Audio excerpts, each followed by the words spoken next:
Hey, MMCS, hello. You're the first one in.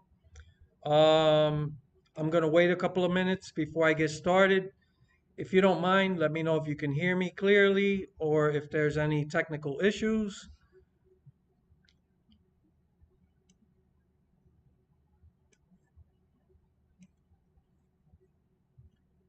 I'm good. I hope you're doing well. So you can hear me okay? Let me know, please.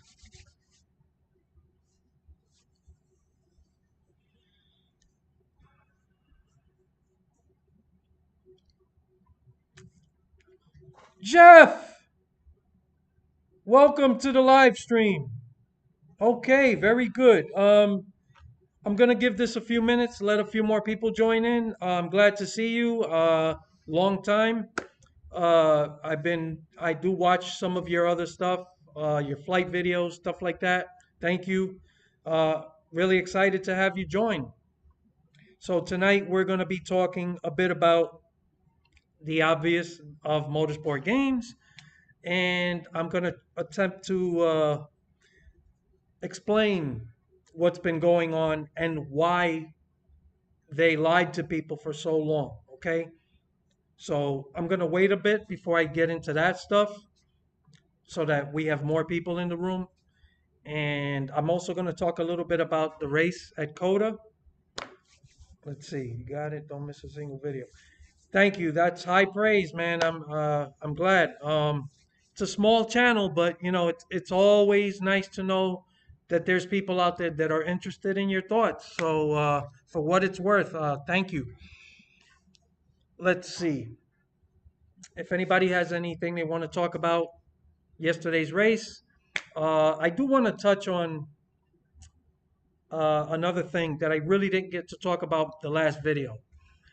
Daniel Suarez, who got punted out after the race was over, he ended up running into the back of Chastain and then Bowman in the pit area. So even though you guys know I'm a Daniel Suarez fan, okay, um, right off the bat, I'm just going to tell you what he did was unacceptable. Whatever happens in terms of penalties, um, he deserves it, right?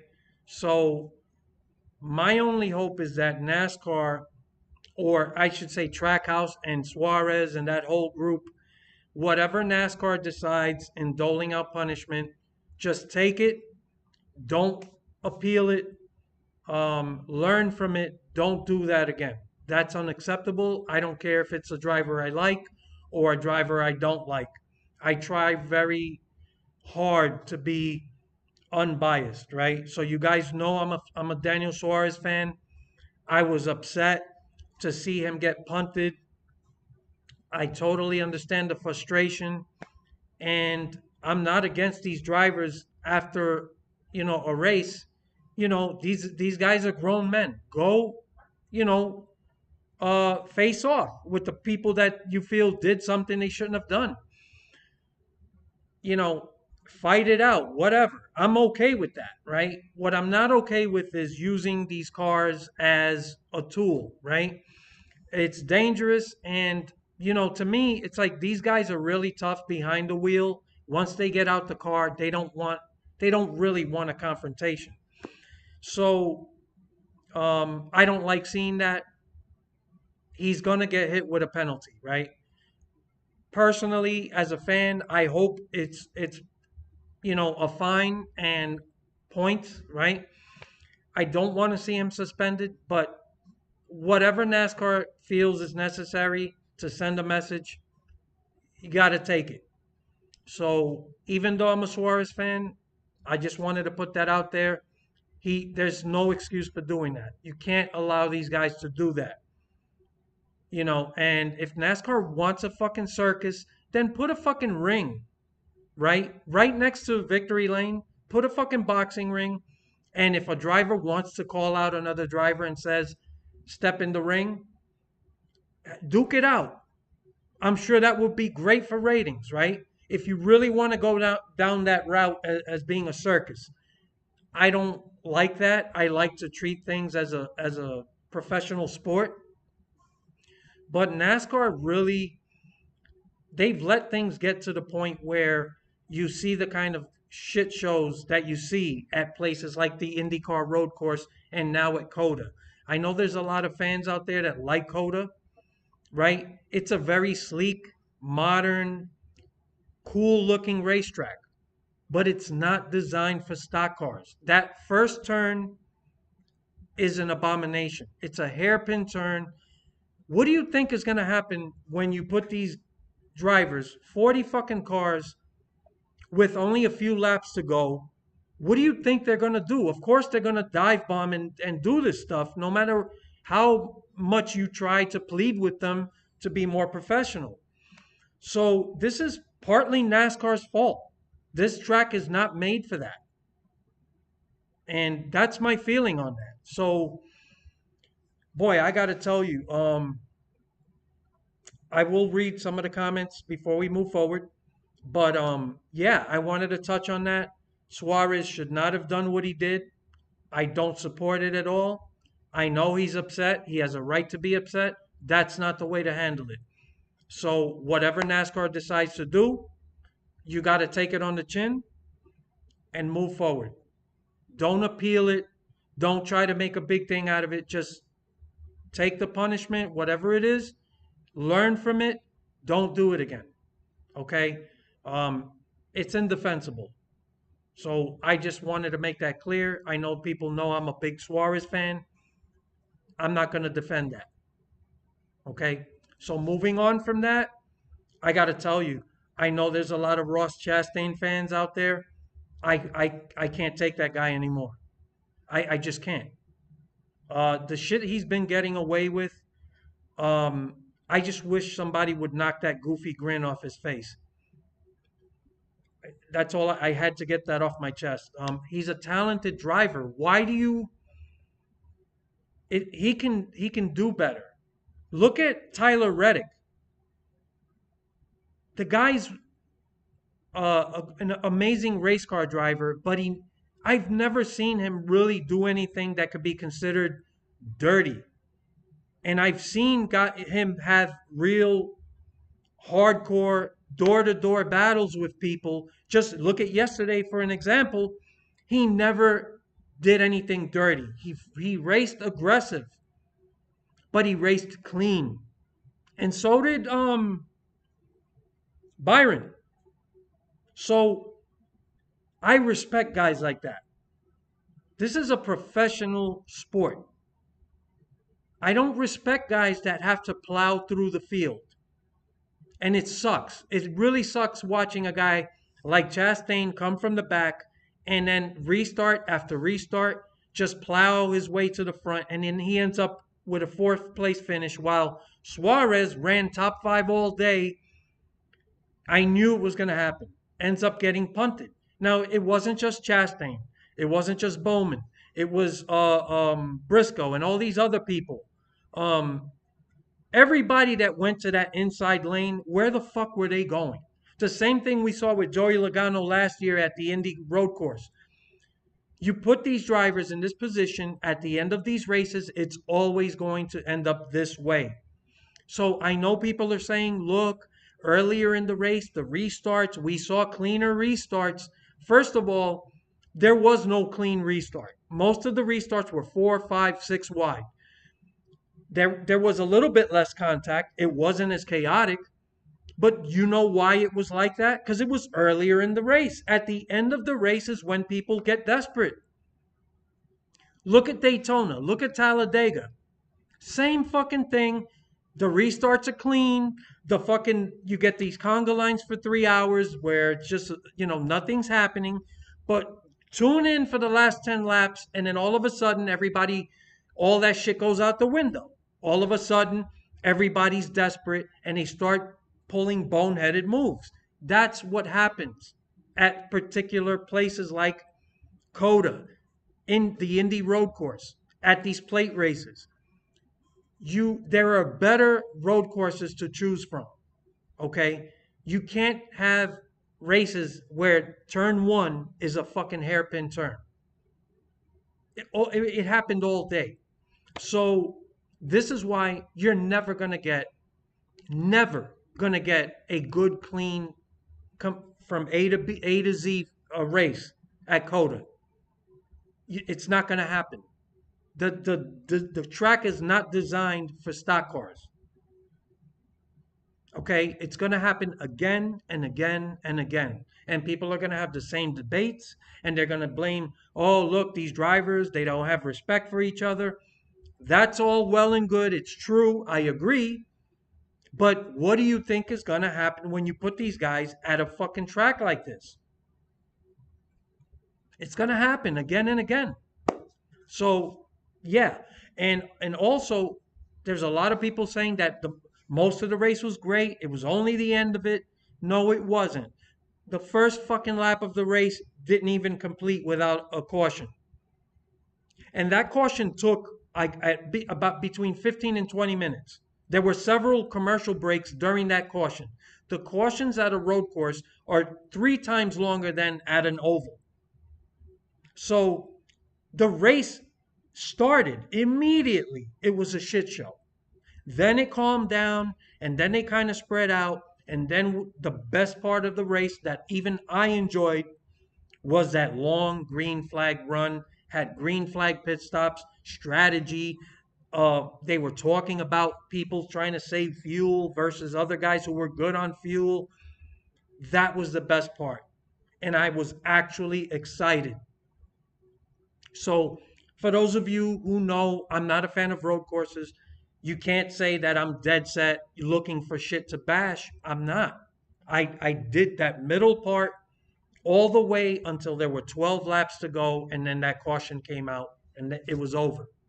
I knew right then and there the race was out the window. It was going to end as a shit show. So yeah, those are my thoughts on that. Let me read some of the comments. So I'll start off. Thanks everybody for joining in. Okay, we got Jeff Fabiano's in the house. I appreciate that. Jamie, MSG can't go under soon enough. I will get to MSG in a minute. Audio's good. Thank you. Philip Chambers, greetings from Irie. Where is Irie? Let me know where Irie is. Don't miss a single video. I appreciate that. YouTube is YouTube regardless of size. It's a community. Been following since the evolution days. Thank you, man. I appreciate it. Ireland. Okay. Welcome from Ireland. All right. What's up, Austin? Yeah, it wasn't a good look. Yeah, man. It's you know, I feel like people want they when they want to like something, they want to like it so much that they kind of turn a blind eye to the negative stuff. And we have Captain Sleeveless who gave the race a 9.5 out of 10. Now everybody's your opinion. You have every right to your opinion. If you thought the race was a 9.5 out of 10, that's your opinion. But really, how can I take somebody seriously when they saw what they saw yesterday and walk away saying the race was a 9.5 out of 10? I don't I can't take Captain Sleeveless seriously. I'm sorry.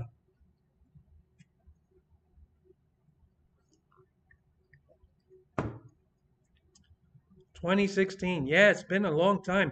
I've been doing these videos over 10 years, man. Checkmark guy, Fabiano. Yeah, checkmark. What is that? I didn't even know you could have that. I guess you gotta be one of the big dogs. Hey Ben Horton, how you doing? JC1424, what's up? Oh yeah, Fabiano has his own paint scheme in that game. That's pretty cool, man. That's how you know you made it. It was a good race. Noah did amazing for Legacy yesterday until he got wrecked. The race was good, but the restarts weren't. Restarts are part of the race, so that makes the race damaged goods. That's my point.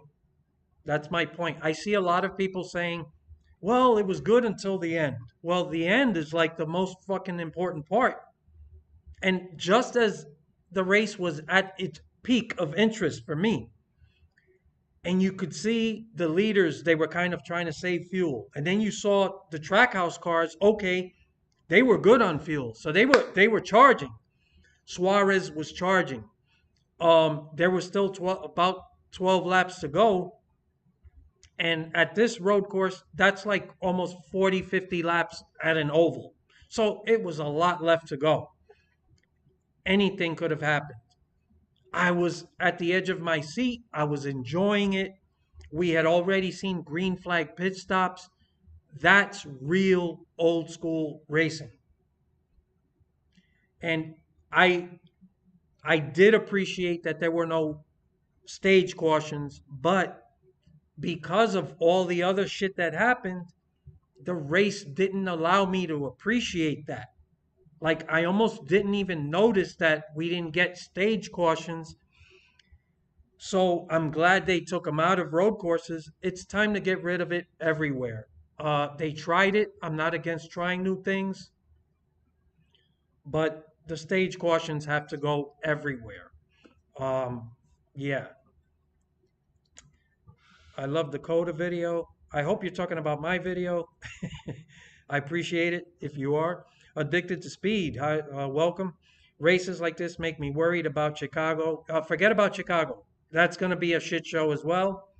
I seen the layout. Plus, road courses that have super long straights and then a right turn. I'm not sure how good that is. Like that's I don't know, man. There's like when I think of a road course that's really good for stock cars, Watkins Glen. I don't think there's anything better than that.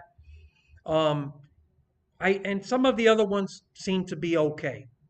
I think, and then what really disturbs me is I do see a lot of people on social media defending that fucking funnel and watching these cars on restarts go 5, 6 wide and saying that they prefer that to long green flag runs. Those are the type of fans that NASCAR keeps catering to, and it's alienating people like me, people like a lot of you guys. Um, I don't get it. Like, what the fuck? Old school racing, long green flag runs, tire wear, fuel management. Um, I always thought that's racing. Who cares if these guys get out to big leads, right? There's always racing and battles somewhere in the field.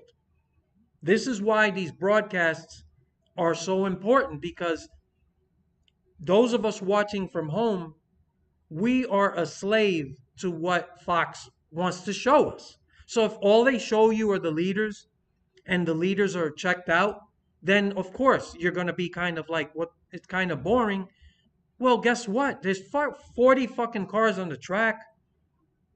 Your director should be aware of where's the battle going on. So 23, 24, and 25, uh, those guys are having a good battle. Switch to them. Give us a rundown of the field like we used to hear. What's going on with each car? What's the adjustments they want to make? What are the problems they're having?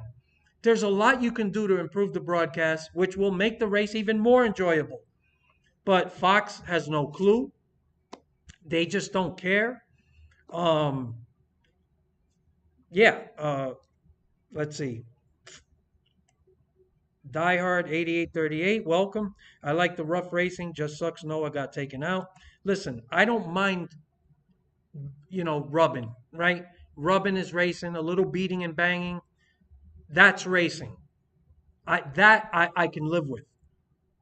This is not rubbing is racing. This is fucking a bunch of fucking shopping carts all racing for the one cashier that's open on turn one. It's a joke.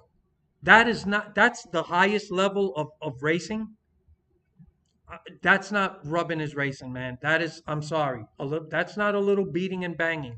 And by the way, let me get back to Suarez for a second. I noticed a lot of people saying, "Oh, he was also doing the same thing." No, he wasn't. He was aggressive. He was making moves. He actually made a pass on Chastain. He did a bump and run, and people were trying to compare that to what Chastain was doing. And these other guys dive bombing and fucking just plowing through people. If you think that's the same thing, then you don't know anything about racing. That's my opinion. Okay, let me not lose my place. JC, the race was good. Okay, I read that. Loved COTA video. Races make me worried. Let's see. I like rough racing. All right, MMCS. In my opinion, it's not the tracks or the cars at these points. It's the drivers driving over their heads, not caring about anything. They'll keep doing the same thing until something gets done. I am not taking away any responsibility. These drivers are driving like boneheads. I'm with you there. Okay, but I'm just telling you, some races are worse than others. When you look at plate races like Daytona, Talladega, Atlanta, when you look at road courses like COTA and the Indy road course with that crazy sharp turn one, you are inviting at the end of these races these desperate moves because these drivers are desperate. The race is winding down. There's not a lot of time to work your way through the field. That's your moment to make a bunch of passes. They're going to do it. So, yeah, the drivers have responsibility, but so does NASCAR. You have to understand these things before you place these races where you put them. I knew when I looked at the layout of COTA before they ever set foot on that track, I said, this doesn't look tailor made for stock cars. This might be a great track for like open wheel. Those cars are glued to the track. And drivers they can't do what they do here because open wheel cars, if you make any contact, you're screwed. Stock cars, they're made for kind of rubbing against each other. So when you put these drivers in this position, this is what you're inviting. So NASCAR does have some responsibility. Drivers don't fight after races because this is the new normal. If it's normal, then why would you try and fight someone if it's expected? Well, I think it's more generational. Hey, what's up? What if? Welcome to the stream. Get Fabiano's in the house. So yeah, um, I think it's generational. These younger drivers, they grew up on iRacing and they drive like they are on iRacing. These guys are not fighters. You know, a lot of these guys don't even take their helmet off after you saw Ty Gibbs last year. Um, they don't want to fight. And even when they do approach each other, sometimes it looks like they're waiting for people to come and separate them. It's they don't want to fight. It's crazy. Fabiano says, I usually skip watching the road courses. You know what you're getting. Yeah, it sucks. It's like you this is why I tell people, like they make it sound like, oh my God, you don't know what's gonna the most predictable races in NASCAR are the road courses. Well, not all the road courses, to be fair, but COTA and like IndyCar. The Indy road course, right? Because they have that crazy first turn one. And Daytona, Talladega, Atlanta, the plate races. Those are the most predictable races you'll ever see. There's no point in watching until the last 10 laps because you know it's going to be a boring conga line for 3 hours. And then you get to the last couple of laps and all hell breaks loose and you get these cautions and after caution because everybody's desperate. So you're going to get that every time. Okay. Isn't MSG in Chinese food? And yeah, MSG is not good for you. So that should have been a hint. Wow, that I never thought of that. Hey Volts, what's up, man? How you doing? JC 1424. I refuse to blame turn one because in hindsight they race like this knowing there aren't consequences. They don't care about other cars. They don't respect each other. It isn't limited to that turn. Yeah, again, I get it. I agree. It's the driver's responsibility, but I'm sorry. That turn is not designed for these type of cars. And when you're trying to make it, of course they're going to try to dive bomb. Of course they're going to take it six wide. It's human nature. And if you're a race car driver, you're going to go for it. It's just to expect these guys not to do these boneheaded moves. You got to kind of help them. Denny Hamlin said it. He says NASCAR has to do something to help us police ourselves. They're not going to police themselves. It's not going to happen. This is not, and we don't see this every week. I'm sorry, we don't. And I promise you, next time they come to COTA, it's going to be the same thing. This was Phoenix, Vegas, and Atlanta. Cool Cat. What if Jeff Fabiano in the same chat? This is crazy. Yeah, man. This is exciting for me. Like usually I'm used to talking to like four or five people and that's it. So this is cool. I appreciate you guys showing up. Project 94. Uh, Roblox is not a terrible alternative to having no games, but the only thing is people wreck each other. The game is laggy. Of course, there are setups and terminal tight. Yeah, I've seen the Roblox thing.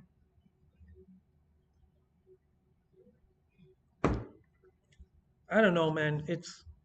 I like that people have an option, but it's just another vehicle to race people online. I want a full-blown video game with a career mode. By the way, this IndyCar game that Motorsport Games claims is coming next year, they already told you, or at least Mike Straw. I want to give Mike Straw credit from Insider Gaming, who always breaks all this information. So let me, before I forget, give him credit. I do try to give him credit when I do videos where it's really him giving us this information, but he's the only person in the actual journalism space that's getting this information. So I appreciate it. I'm sure everyone else does. So thanks to Mike Straw. But as they let us know, as he let us know, there's not going to be a career mode. So why would you even look forward to this game if and when it ever comes out, which I don't think it ever is? Doesn't have a career mode. This whole thing's a fucking joke. I'm going to get into more motorsport game stuff in a second. What if says I made a video on the MSG situation, beyond pissed. Yeah, I'm going to check it out, man. Uh, to have them fool the community so much. Well, those of you who follow my videos, you are not part of that group of lemmings that gets fooled because you at least are smart enough to understand, as I've repeated to you guys, you were never going to get that next NASCAR game that they said they were working on, that it was going to come out in 1 year, brand new from scratch. I told you guys the moment they announced it, it was bullshit. There's no way they were going to do a brand new game from the ground up. You weren't going to see that. It was bullshit. And I'll talk about today's information, which makes it even worse because they never even started. People still playing NR Thunder. Yeah, I've seen some people doing Thunder videos. NASCAR fans just can't win with NASCAR games, can they? Nope. It was laggy for me today. Diehard says it was a good race. Ross said NASCAR is at least exciting. Yeah, he's the one driving like a fucking douchebag. So yeah, of course he's gonna make it seem like, hey, thanks to me, you have a lot of entertainment. Um, some people agree with that, right? And he has fans. But if you are a fan of NASCAR as a sport and you really want a sporting event, you don't want a circus, then you don't agree with this. I don't. What kind of excitement is that to have a shit show at the end of these races? And by the way, I agree with everyone. I'm glad Tyler Reddick won. He deserved it. He was the best car. But there was a part of me that was hoping he would get knocked out. Stay with me. I like Tyler Reddick. I root for Tyler Reddick. But the reason a part of me wanted him to get knocked out was to force NASCAR to face the wrath and criticism of the public. Because believe me, it wouldn't just be a few of us complaining. Everybody would have been livid. Because now people would be saying, you just had the guy that should have won the race knocked out. So Tyler Reddick saved NASCAR from a lot of pain. And a part of me was hoping he would get punted so that NASCAR would be forced to deal with the situation. So I'm glad he won. He deserved it. I am a fan of Reddick's, but he did save NASCAR. Because now NASCAR doesn't have to really deal with that avalanche of criticism. So you guys are smart enough to understand what I'm saying. Okay? Yeah. So let's see. Stage cautions need to go away at every track. Really disrupts the flow. Yes, everybody. I've only seen like 2 or 3 people say that they like the stage cautions. Almost everyone hates it. Almost everyone wants it to go away. I don't know what NASCAR is waiting for. Do you need to test? Just get rid of it. Get rid of it. Nobody wants it. Stage caution. Okay, I just read that. Maybe just me. Fabiano says, what if? You have no idea how hard I rolled my eyes during the breakfast meeting I had with them. I really tried to explain for the community what we wanted. Yeah, man.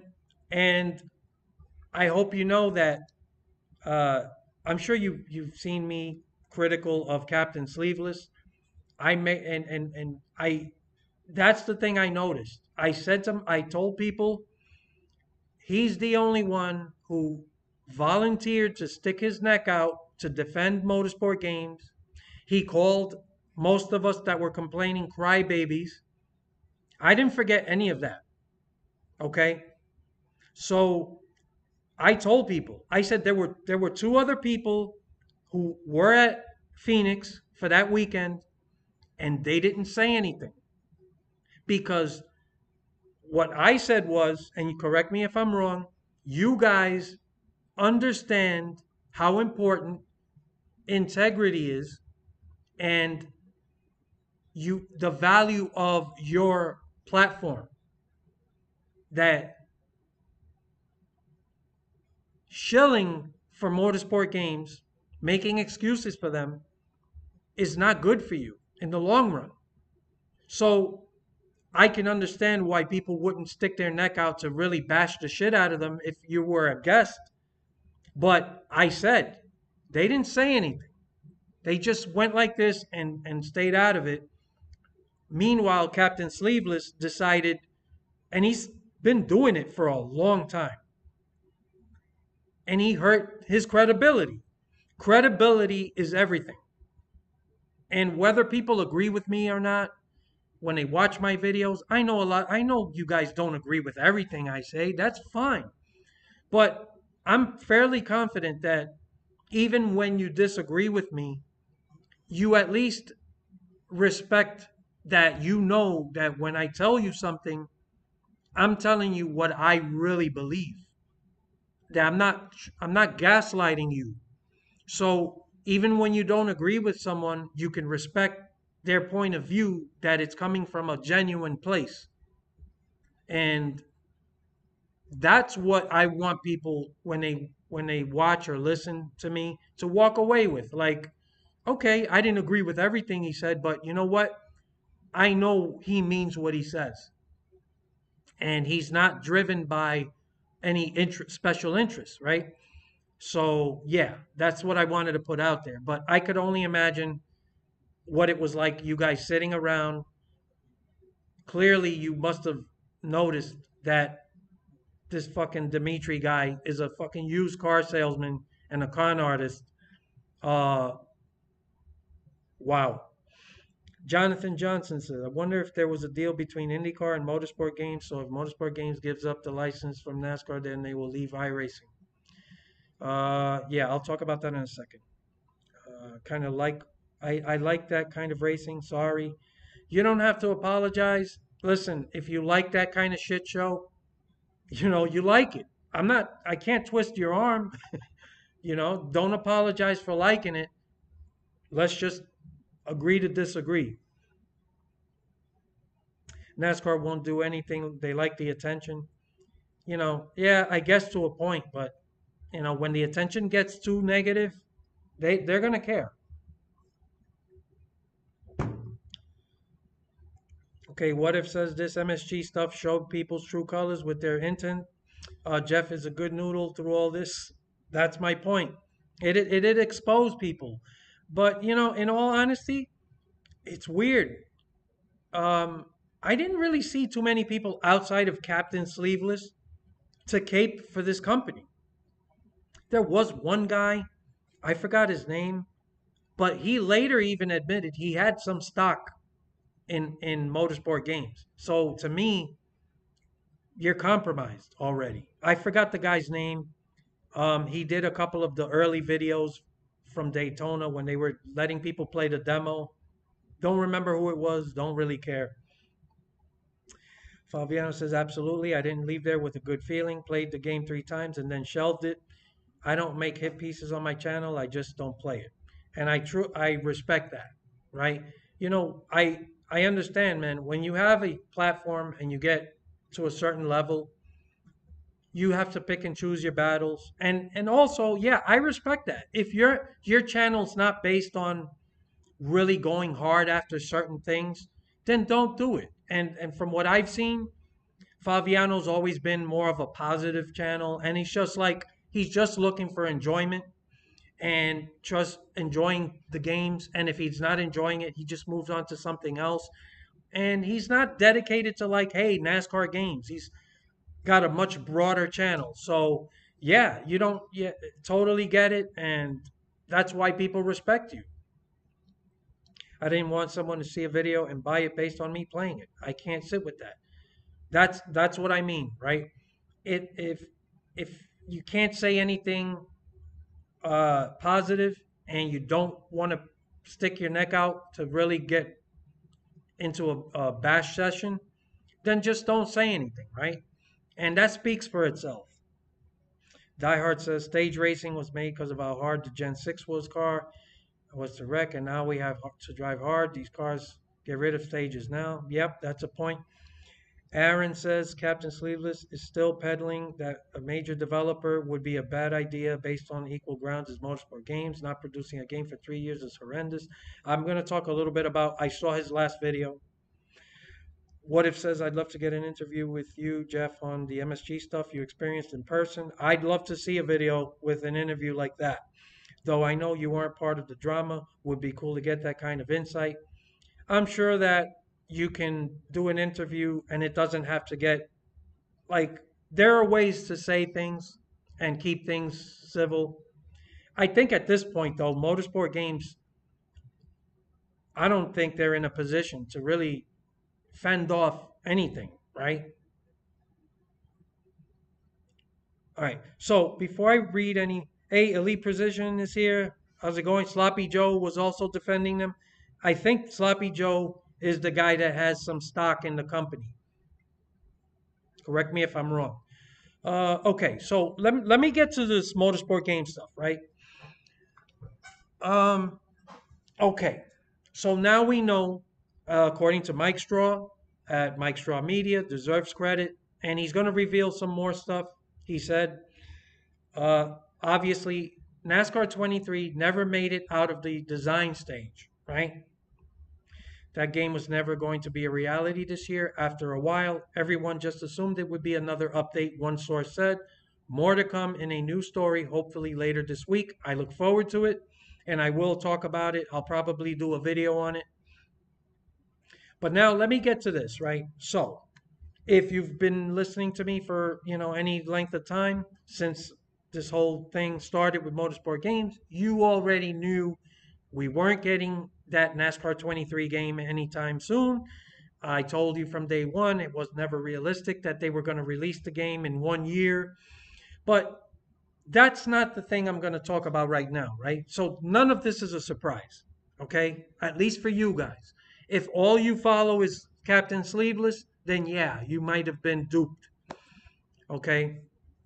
Now, the fact that they never made it out of the design stage, okay, brings me to when they originally made the announcement was around this time a year ago. I remember it was early spring, and when they made the announcement, I don't remember the exact date, but supposedly around this time last year, they claimed, I don't remember where I saw it, but I did videos on it. Um, they claimed that they had already started development. Okay, so that was a lie right from the start, right? But then they never really gave details. They kind of, time went on and whatever. The summer went by, and then last fall, when we were hearing about all the shit going on where they weren't paying their fucking Russian development team, all the shit that was coming out, all the fucking continued hemorrhaging money, uh, raising more money from investors, all that shit.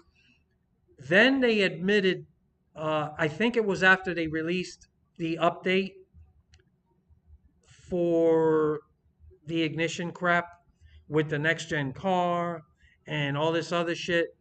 And people were waiting for that DLC for NASCAR Heat 5 with that was supposed to get all these updates, which never came out, it's never gonna see the light of day, by the way. When they announced that, then they came out and said, oh, we are now officially starting development on the next NASCAR game. And then I made a video and I came out and I told you guys, I said, wait a minute. They had already told us half a year ago, which was around this time last year, that they had already started development. So when they told us in fall that that's when they were starting, okay, they thought, obviously nobody knew, nobody remembered. I remembered. It was a lie. So right then they already lied that all those months, half a year, that supposedly the game was already being worked on, never happened. So I said, wait a minute. So they already lied about that. That was back when? October, November. So now, let's see, not 6 months, well, almost half a year later, right? Now this comes out. We already heard they have nobody working on the game. They keep losing people. They moved a bunch of those guys to the IndyCar game, supposedly. I told you guys we're not getting an IndyCar game, which was supposed to come out around this time. I also told you guys that's not going to happen. And of course, eventually they had to announce, no, it's being delayed to next year. So they don't have anybody. They got like maybe just a couple of people. I don't know what they're doing. Nobody's working on anything. It's not even out of the design stage. So they lied all this time about actually starting development, working on the game. All that is a lie. Dimitri, all this shit that they promised us way back about being transparent, communicating. Is there anyone even in like the marketing side of things or community manager? That doesn't even exist. Nobody says anything to the community. The only communications are between Dimitri and these people, these investor calls, right? Investors, potential investors, or current investors.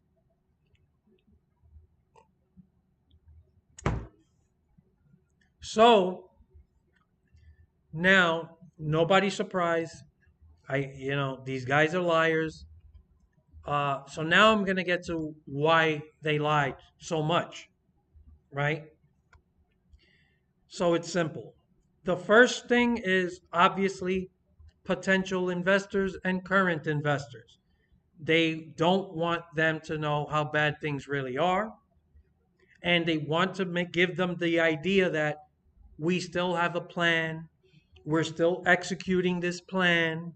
So things aren't as bad as people say it is. Uh, but we need money. So that's the most obvious. You guys already know that. But there's another big reason why they lied about all this time. And that brings us to the licenses. Okay? By the way, one last thing about Captain Sleeveless. One of his last videos he just made after all this shit started coming out with IndyCar being delayed a year, whatever. He makes a video and he's upset, just like the rest of us. And he's like, well, I understand if you still want to make these games, but let other people make the games, right? So at that point, I'm laughing because I'm like, this guy has no idea, or at least is pretending not to know, how business works, how the video game industry works, or even common sense as to why motorsport games executed their business plan to begin with. The business plan I'm talking about is go out, buy up every license, corner the market to eliminate competition. We're the only game in town, so whatever garbage we make, people are going to buy it because there's nothing else. That's their business plan. That's the idea behind everything. That's what I've been telling you guys. You guys already know. But Captain Sleeveless is sitting there like a child, basically begging Motorsport Games to just let other people make the games. Like, they're gonna do that? Like, after spending all that money, after going through all the trouble of cornering the market and having a stranglehold on these licenses, just to let people make the games, just because this community of ours is upset? They don't give a fuck about us. And he sits there telling his audience, I'm upset just like the rest of you guys. Why won't they just let other developers make these games?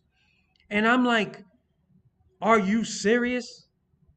Are you really going to just pretend like that's even an option for motorsport games?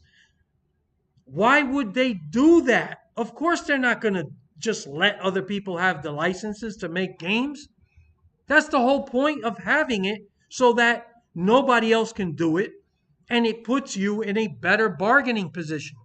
So the reason they've been lying all of this time is to drive up the value of the licenses that they hold.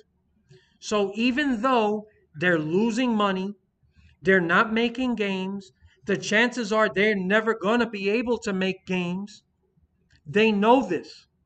But if they let people know that, then the value of these licenses hits the bottom of the barrel. And I told you guys at the end of last year, when I was talking about them being on life support, they're still on life support. But I told you guys, I'm like, I really think they'll be dead any moment. I can't see how this can continue. They've proven me wrong on that point. Like, these motherfuckers, they're zombies, but they're still roaming around, the Walking Dead. So they've lasted a lot longer than I thought they would, but they're doing it by the most nefarious ways, right? Just getting money from this guy to pay this guy to do this, to do that.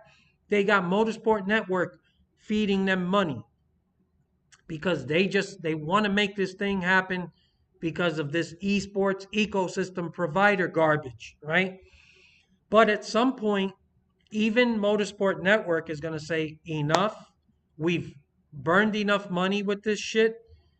We have to go to plan B. There's only one other plan, is to get rid of the licenses, get whatever you can for them to recoup some of your losses, and then go from trying to be the not just the maker of the games for your, as a platform for your esports garbage, but now you as a third party can try to find deals with, other developers where they make the games, they sell the games, but maybe you can work out a deal with them where they optimize the online service or side of things where you can be part of it as this esports ecosystem provider. I don't believe in it. I don't think it's ever going to be take off.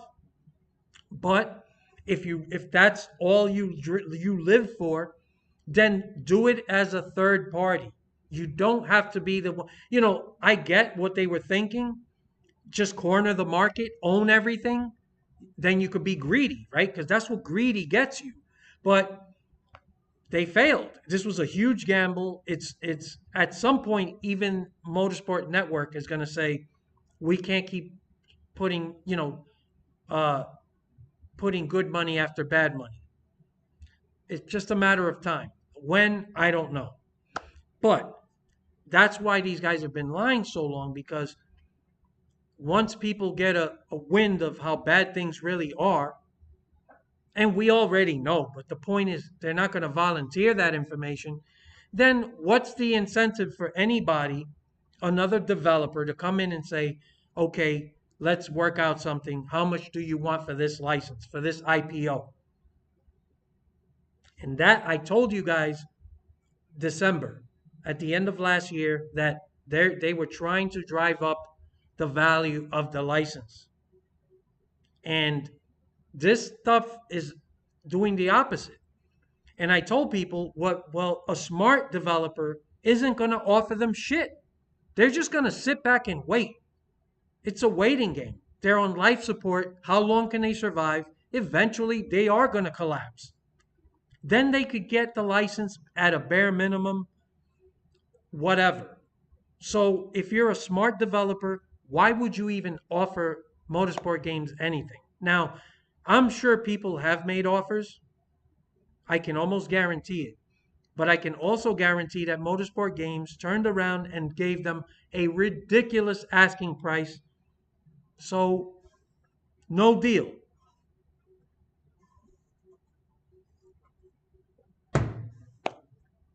So, now you know that there's a lot more going on. And that explains why they're lying to investors and they don't want to reveal information. This is why Mike Straw, and as any good journalist, relies on sources within the company. Because if it's not for people willing to blow the whistle or release information, then we'll never know anything. And all you got is Dmitry Costco and these stupid investor calls. Because there's nobody, there's no community manager, no nothing. Nobody's communicating with the public. So this is all information on the investor side of things. Because that's all he cares about. That's all this company's looking for. They're trying to find as much investment capital as possible. So really, the only two places they could possibly be getting money still is Motorsport Network. And I talked about Brian France and this Falcon Capital shit that I did videos on. They were a major investor early on. So why would they continue to invest, right? Well, investors are really no different than gamblers. Gamblers at a casino. And a lot of times you place a bad bet, and instead of walking away and saying, okay, I'm taking a loss, let me just call it a day and go home, gamblers don't think that way. They always think they can gamble their way out of a loss and say, okay, let me get back what I lost. So what do? They double down They bet again. So they say, I could at least break even. And they keep chasing and chasing, and they end up losing the house. That's a gambler's mentality, and that is how investors are. So that explains why some people who already lost money, they look at motorsport games and say, I've already invested certain amount of money. I need to invest some more money so to pump up the value of the stock. It doesn't have to go up a lot, but if I can get that stock up just a little bit, I can recoup some of my losses, right? And that could be the reason why somebody like Brian France and that Falcon investment company, those type of investors, they may stick with motorsport games a little longer, right? Than like a small investor who's just playing the stock market. But that's why they're lying to people. They need people to believe there's actually games being worked on. And that's why Mike Straw has to rely on sources, and they're letting him know. Ain't nobody working on shit. People are losing their jobs. Nothing's happening. We still haven't even made it out of the design stage. Design stage means nothing. You and I could sit at a table and talk about our ideas for a game. That's the design stage. So even the design stage is meaningless. So let me get back. I'm trying to catch up with some of the comments, but now you guys understand why they've been lying for so long. Okay. Sloppy Joe. Yep. Diehard says motorsport games will fall out. At some point, they have to. What if racing? I would love to see a video from Jeff about all this too, but it might be best to wait until the company goes under so he doesn't get any potential trouble out of it. Yeah, listen, I said this before. I promise you guys, once Motorsport Games dies completely, you're you're gonna get a fucking shitload of stories from people within the company. Shit that you're not gonna believe. Just how crazy everything is. It's gonna be interesting. And it's gonna be a lot of fun for us to poke through all that through the carcass of motorsport games once they officially die. But until that happens, yeah, we can't really get much until they actually die. Aaron says NASCAR 24 will not make it past the design phase. Uh, yeah, forget about all that. JC says they don't have employees, they don't have money. All they have is a license, essentially in their dead hands. Yeah, all they have is the license. So if they could fool people into thinking that yeah, we've been working on this game, then they think developers are dumb enough to come in and say, well, we'll offer you even more, or we'll meet your asking price, whatever it is. I don't know, but that's why they lie. Wheeling Lake Erie. Hey, Disco, any updates on F1 Arcade from uh, Motorsport Games? Haven't heard anything since the trailer. F1 Arcade.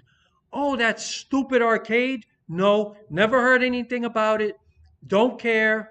And I said from the start, it sounds. Why would you even be in?